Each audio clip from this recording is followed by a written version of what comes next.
Halo Pak Yudi, halo teman-teman semua. Jadi pada kesempatan kali ini kelompok kami akan menjelaskan tentang materi metode TOGAF. Tapi sebelum itu saya akan memperkenalkan anggota kelompok kami. Yang pertama itu ada Nikade Ayu Budiartini dengan NIM belakang 14. Yang kedua Nimade Indah Pasawati dengan NIM belakang 38. Kemudian ada Niputu Ayu Paramita dengan NIM belakang 05, dan saya sendiri ada Ibu Yogi Balakrisna dengan NIM 41. Untuk materi pertama itu ada pengertian dari TOGAF. The Open Group Architecture Framework atau TOGAF adalah kerangka kerja arsitektur yang dimana TOGAF menyediakan metode dan alat untuk membantu dalam penerimaan, produksi, penggunaan, dan pemeliharaan arsitektur enterprise. Ini didasarkan pada model proses berulang yang didukung oleh praktik terbaik dan seperangkat aset arsitektur yang ada dapat digunakan kembali. Nah, TOGAF sendiri memegang peran penting dalam membantu proses pengembangan dan pembangunan arsitektur, memungkinkan pengguna teknologi informasi membangun solusi berbasis sistem terbuka untuk kebutuhan bisnis organisasi. Selanjutnya ada penjelasan TOGAF EDM. Menurut Harrison, metode diagram arsitektur atau EDM adalah metode bagaimana membangun, mengelola, dan mengimplementasikan arsitektur perusahaan dan sistem informasi. TOGAF EDM merupakan hasil dari kontribusi berkelanjutan dari sejumlah besar praktisi arsitektur. Ini menjelaskan metode untuk mengembangkan dan mengelola siklus hidup arsitektur enterprise dan membentuk inti dari standar TOGAF.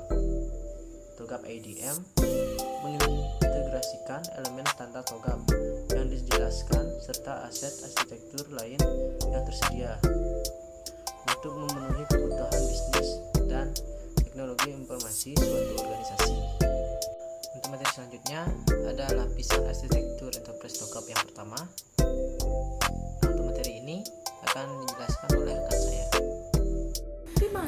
Baik, selanjutnya saya akan menjelaskan tentang lapisan arsitektur enterprise TOGAF yang pertama. Yang pertama itu ada bisnis arsitektur, menjelaskan proses bisnis, organisasi, dan SDM untuk memenuhi visi dan misi. Yang kedua itu data arsitektur, menjelaskan bagaimana data perusahaan yang dihasilkan, diatur, dan diakses. Yang ketiga itu application arsitektur, proses bagaimana aplikasi dirancang atau bereaksi satu dengan lainnya. Yang terakhir itu technical arsitektur, menjelaskan infrastruktur hardware dan software yang mendukung aplikasi untuk menjalankan dan berkomunikasi.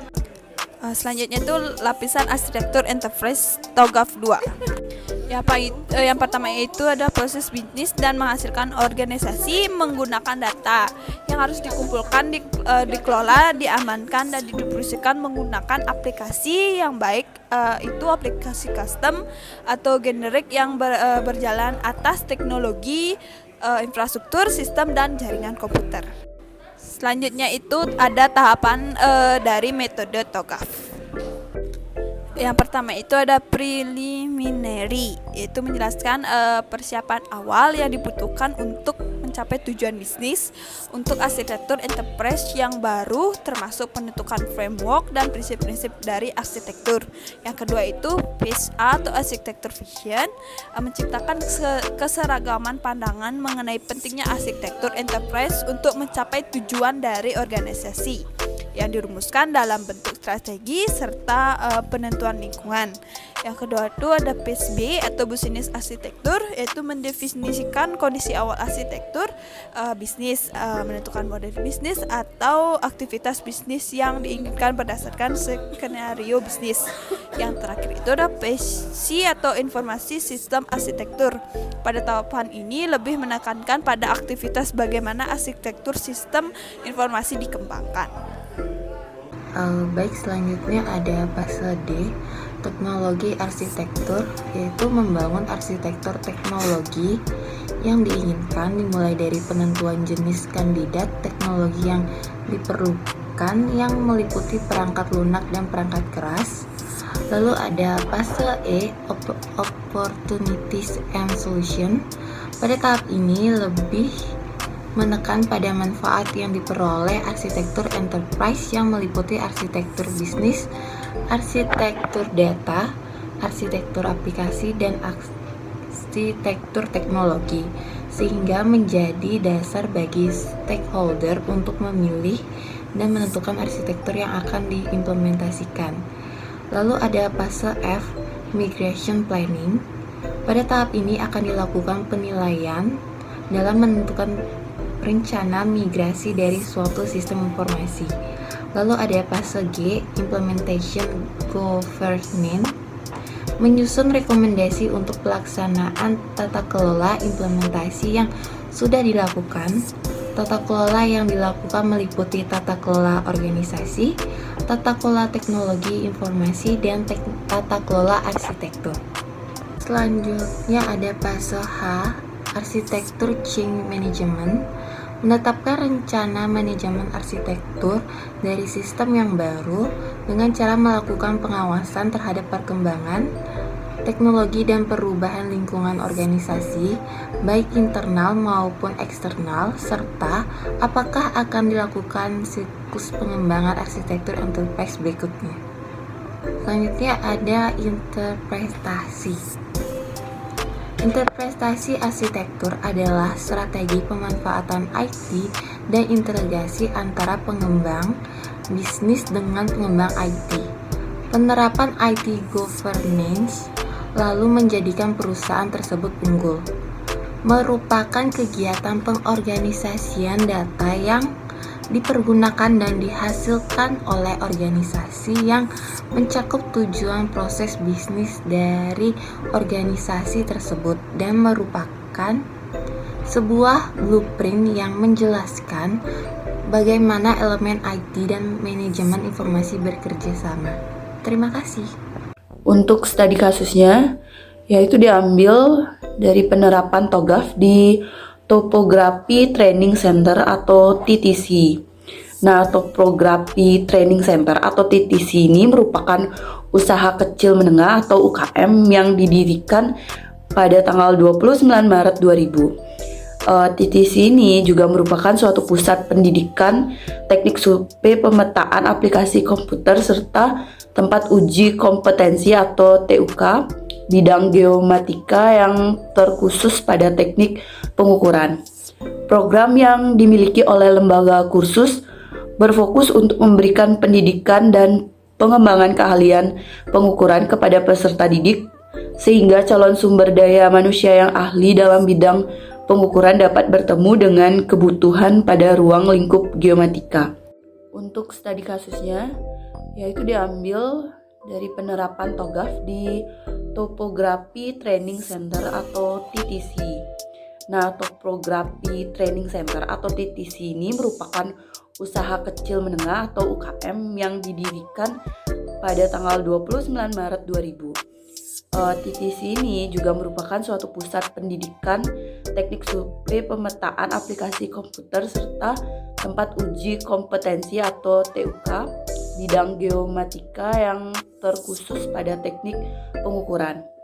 Program yang dimiliki oleh lembaga kursus berfokus untuk memberikan pendidikan dan pengembangan keahlian pengukuran kepada peserta didik, sehingga calon sumber daya manusia yang ahli dalam bidang pengukuran dapat bertemu dengan kebutuhan pada ruang lingkup geomatika. Untuk fase B, yaitu bisnis arsitektur, menjabarkan arsitektur bisnis baseline dan target. Bisnis dapat ditingkatkan dengan mengidentifikasi bisnis serta menyatakan visi dari target dan permintaan dari arsitektur bisnis, data, aplikasi, dan teknologi. Menganalisis kesenjangan dari arsitektur bisnis, core activity management, aplikasi, dan analisis kesenjangan menjadi output pada fase ini. Ada 2 buah peningkatan bisnis yang disarankan untuk dijadikan fokus utama dalam penyusunan strategi. Di antaranya, yang pertama ada perancangan sistem target pembukaan cabang lembaga kursus TTC. Yang kedua ada pengembangan bisnis pada sektor industri geomatika pada lingkup GIS. Untuk fase yang kecil yaitu Information System Architecture akan menghasilkan beberapa analisis perancangan sistem yang akan dikembangkan dalam purwarupa aplikasi perangkat lunak. Untuk fase yang kedua yaitu Teknologi Arsitektur memfokuskan penentuan kebutuhan perangkat lunak, perangkat keras maupun perangkat komunikasi penunjang dari sistem informasi dan proses bisnis di lembaga kursus TTC. Pada fase ini, didapatlah hasil infrastruktur jaringan lembaga kursus untuk memenuhi kebutuhan pembukaan cabang. Selanjutnya ada tahap Recruitment Management. Dengan pertimbangan yang didasari analisis kesenjangan di setiap fase ADM, maka perencanaan strategi sistem informasi difokuskan kepada pembuatan aplikasi yang berpotensi tinggi atau high potensial, yaitu aplikasi Survey and Mapping Project atau TTC JIS. Nah, berdasarkan materi yang sudah dijelaskan mengenai metode TOGAF, dapat ditarik beberapa kesimpulan. Di antaranya, yang pertama ada penggunaan kerangka TOGAF dan ADM dapat digunakan untuk merumuskan perencanaan strategi sistem informasi pada lembaga kursus topografi training center atau TTC. Yang kedua ada perancangan sistem informasi manajemen proyek merupakan strategi untuk lembaga kursus dalam jangka waktu yang lama, dan perancangan sistem lainnya membutuhkan waktu pengembangan pada tahap pengembangan arsitektur selanjutnya. Yang ketiga ada total kematangan arsitektur atau overall arsitektur maturity mencapai sebesar 79,64%. Maka arsitektur dianggap sudah tergolong siap untuk masuk pada tahap implementasi. Yang keempat sekaligus terakhir, purwarupa aplikasi dapat membantu lembaga kursus dalam meningkatkan bisnisnya pada bidang geomatika terkhusus pada GIS. Nah, sekian dari kesimpulan yang saya bacakan. Untuk waktu saya kembalikan kepada moderator. Terima kasih. Nah, itu beberapa materi yang dapat kami sampaikan mengenai TOGAF. Jika ada salah kata atau tutur bahasa yang kami ucapkan, kami mohon maaf. Dan saya akhiri dengan kata terima kasih.